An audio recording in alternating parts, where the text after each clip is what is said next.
পড়ালেখাও যেমন জড়িত হয়ে গেছি, তেমন ফুটবলটাও না খেললে আর কি ভালো লাগে না। ফাহাদ ইসলাম, আমি তিতুমির কলেজে অ্যাকাউন্টিং ডিপার্টমেন্টে 23-24 সেশনের একজন ছাত্র। বেসিক্যালি হচ্ছে কি, এই ফুটবল খেলাটা হচ্ছে প্রফেশনালি না, বেসিক্যালি আমার মতে আমার প্রফেশন নয়, ভালো লাগে তাই খেলি, কিন্তু রেগুলার প্লেয়ার আমাদের তিতুমির ফুটবল ক্লাবে অলওয়েজ প্র্যাকটিস করি। আজকে ম্যাচটা খেলছি, ইনশাআল্লাহ আমার খুব ভালো লাগছে। হ্যাঁ, ফ্যামিলি থেকেও সাপোর্ট করে, ফ্যামিলি মোটামুটি সাপোর্ট করে।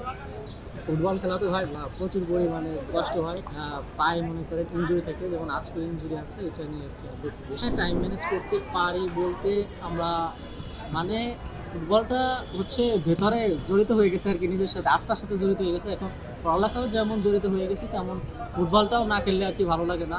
আমাদের শাহরিয়ার ভাইয়ের তত্ত্বাবধানে ভোর 6টা থেকে আমাদের এখানে প্র্যাকটিস হয় আমাদের ফুটবল ক্লাবে। খেলতে চলে আসি, হয়তো প্র্যাকটিস করে 8টা থেকে 8টা 45-এর ভেতরে ক্লাস প্র্যাকটিস করে এখানে ফ্রেশ হয়ে ক্লাস করে দেন বাসায় যাই। আমার ফেভারিট প্লেয়ার হচ্ছে নেইমার। এটা তো অবভিয়াসলি ইচ্ছা আছে আর উপর লেভেলে খেলার, আপার লেভেলে খেলার।